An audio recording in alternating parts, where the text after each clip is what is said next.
दोस्तों, दुनिया में सबसे तेज़ चलने का मतलब हम आमतौर पर तैराकी या दौड़ को समझते हैं। हालांकि दुनिया में सबसे तेज़ी से कुछ करने के लिए आपको किसी बिंदु ए से बिंदु बी तक पहुंचने वाला पहला व्यक्ति होना चाहिए, ऐसा नहीं है। आज हम कुछ ऐसे ही लोगों के बारे में बात करेंगे जो विभिन्न क्षेत्रों में अविश्वसनीय गति दिखाते हैं और जिन्होंने की अद्भुत रिकॉर्ड बनाए हैं। तो दोस्तों, पहली कहानी जो हम आपको बताने जा रहे हैं वे एक ऐसे व्यक्ति के बारे में है जिसने कि एलिवेटर को हराया है। जी हाँ दोस्तों, मार्सिन डिजन्स्की एक ऐसे ही व्यक्ति हैं जिन्होंने ये रिकॉर्ड बनाया है। यदि आप भी अपने रनिंग शूज़ को एक नया रिकॉर्ड बनाने के लिए डाल रहे हैं तो हमें आपको रोकना होगा, क्योंकि मार्सिन ने यह रिकॉर्ड किसी सीढ़ियों पर भागकर नहीं बनाया। इस रिकॉर्ड को उन्होंने एक दीवार पर चढ़कर बनाया है। इसे ओलंपिक में भी शामिल किया गया था। विशेष रूप से इस उद्देश्य के लिए एक 23 मीटर ऊंची प्लेक्सी ग्लास दीवार को ओलंपिक में ओलंपिक केंद्र के पास बनाया गया था। यह लगभग 6 मंजिला इमारत की ऊंचाई। दोस्तों, इस बात को तो हमें स्वीकार करना होगा कि यदि हमको किसी बिल्डिंग के 6 फ्लोर तक सीढ़ियों का इस्तेमाल करके चढ़ने के लिए बोल दिया जाए तो हमारी अनिवार्य रूप से सांसें फूलने लगती हैं। लेकिन मार्सिन चढ़ाई में विश्व में नंबर 1 है। वे सचमुच स्पाइडरमैन की तरह दीवार पर चढ़ गए। उन्होंने 12.2 सेकंड में दूरी को पार कर लिया। लिफ्ट उनके बाद फिनिश लाइन पर पहुंची। एक पुलअप कंपटीशन के लिए एक शो आयोजित किया गया था। जजों ने यह पता लगाने का फैसला किया कि कौन सबसे तेज़ी से 7 मीटर ऊपर चढ़ने वाला व्यक्ति होगा। मुख्य प्रतिभागी ये 3 लोग थे जिनको पुलअप करते हुए 7 मीटर की दूरी को पूरा करना था। पहला प्रतियोगी 7 मीटर की चढ़ाई नहीं कर पाया, लेकिन दूसरे ने काफ़ी तेज़ी से किया। हालांकि उसने भी अंत में लगभग एक गलती की, लेकिन तीसरे व्यक्ति ताजियो गिवियोली ने 12.27 सेकंड के अंदर ही इस दूरी को पार कर लिया। उनको चढ़ते देखकर वहाँ मौजूद सभी लोग चौंक गए। यह समझने के लिए कितना मुश्किल है, आप जिम में अगली बार कम से कम 1 मीटर चढ़ने की कोशिश जरूर कीजिएगा। यह अपनी ताकत का परीक्षण करने के लिए यह आपके लिए एक अच्छा विकल्प होगा। दोस्तों, क्या आपको पता है ब्रूस ली और चक नॉरिस के बाद दुनिया में सबसे तेज़ फाइटर कौन है? गिनीज बुक के रिकॉर्ड के अनुसार इन सभी दिग्गज एथलीट के नाम याद रखने की आवश्यकता नहीं है। यह टाइटल शौकिया किकबॉक्सर पावेल के अंतर्गत आता है। इस आदमी के बारे में ऐसा क्या खास है कि वह इस तरह के टाइटल का हकदार है? यह साधारण सा दिखने वाला व्यक्ति मार्शल आर्ट्स में एक्सपर्ट है। पावेल 1 मिनट में 322 घूंसे मारने का रिकॉर्ड अपने नाम कर चुके हैं, जो प्रति सेकंड में 5 से अधिक घूंसे होते हैं। आज उनकी एज 25 ईयर्स है, लेकिन उन्हें 6 साल की उम्र से ही मार्शल आर्ट की ट्रेनिंग लेनी शुरू कर दी थी।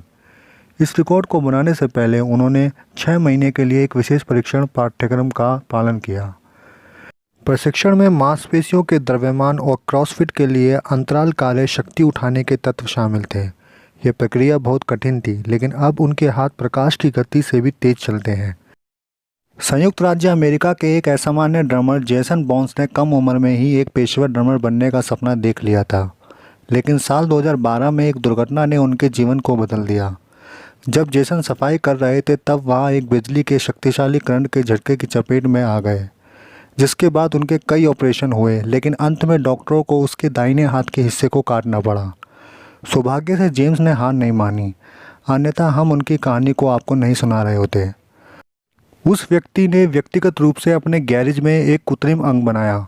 यह एक ड्रमस्टिक के साथ लकड़ी का एक टुकड़ा था, जिसका निर्माण बेहद असहज था, लेकिन जेसन भाग्यशाली थे। जॉर्जिया के निर्देशक थे इंस्टीट्यूट ने उन्हें एक नया कृत्रिम अंग बनाने में मदद करने की पेशकश की। यह उपकरण इतना महान था कि बॉन्स को गिनीज बुक ऑफ रिकॉर्ड दुनिया के सबसे तेज ड्रमर होने का खिताब मिला। यह कृत्रिम अंग मांसपेशियों की गतिविधियों को पढ़ता है, जिससे जेसन प्रति मिनट 2400 ड्रम बीट बजाने में सफल होते हैं। दोस्तों, साधारण तौर पर हम में से अधिकांश लोग प्रति मिनट 60 शब्द या फिर प्रति सेकंड 1 शब्द ही बोल पाते हैं। जो लोग बिना रुके लोगों से बात करते हैं वो भी प्रति मिनट 120 या 150 शब्द ही उच्चारण कर सकते हैं।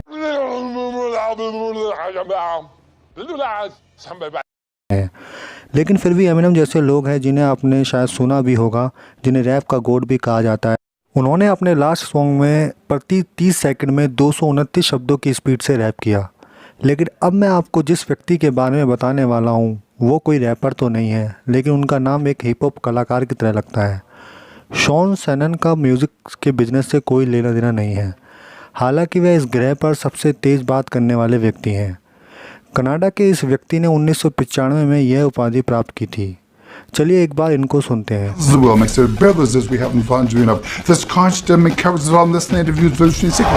दोस्तों, अगर आपको कुछ समझ में आया हो तो कमेंट में ज़रूर बताना। शॉन किसी भी हिप हॉप गायक को आसानी से काम से बाहर कर सकते हैं और यह कोई मजाक नहीं है। वह 23.8 सेकंड में 260 शब्द का मोनोलॉग पढ़ सकते हैं, जिसका मतलब है कि शॉन प्रति मिनट में 655 शब्दों को अच्छी तरह से बोल सकते हैं। दोस्तों, आपने भी अपने जीवन में किसी पार्टी में गुब्बारे फैलाए होंगे, लेकिन अगर मैं आपसे कहूं कि आपको 1 घंटे में 900 गुब्बारे फैलाने हैं तो आपको भी चक्कर आ जाएगा। लेकिन आज मैं आपको एक ऐसे व्यक्ति से मिलाने वाला हूं जो कि 1 घंटे में 910 गुब्बारे फैला सकते हैं, यानी वो 1 मिनट में 15 से अधिक गुब्बारे फैला लेते हैं। दोस्तों, क्या आपको पता है कि इन्हें बचपन में गुब्बारों से काफ़ी डर लगता था और वे इससे उभरना चाहते थे। साल 2011 में इन्होंने 1 घंटे में 582 गुब्बारे फैलाकर एक अनोखा रिकॉर्ड बनाया, लेकिन उन्होंने अपने इसी रिकॉर्ड को 4 साल बाद तोड़ दिया। उन्होंने साल 2016 में 1 घंटे में 910 बैलून फुलाकर एक अनोखा विश्व रिकॉर्ड बनाया। दोस्तों, आप बात करते हैं जॉगिंग बॉल रनिंग रिकॉर्ड की, जिसमें पहला रिकॉर्ड 2012 में इंग्लैंड के क्रिकेटर एंड्रू फ्लिंटॉफ ने बनाया। उन्होंने 100 मीटर की दूरी को जॉगिंग बॉल से 26.59 सेकंड में कंप्लीट किया, लेकिन उनके इस रिकॉर्ड को जेम्स ने तोड़ दिया। उन्होंने 100 मीटर की दूरी को फ्लिंटॉफ से 3 सेकंड पहले ही पूरा कर लिया। उन्होंने इसे 23.13 सेकंड में ही कंप्लीट किया। दोस्तों, इस वीडियो को लाइक करना मत भूलिएगा और अगर आपने अभी तक हमारे चैनल को सब्सक्राइब नहीं किया है तो हमारे चैनल को सब्सक्राइब कर लीजिए, साथ में बेल के बटन को भी दबा दीजिएगा ताकि आने वाले लेटेस्ट वीडियोस की नोटिफिकेशन आपको मिलती रहे।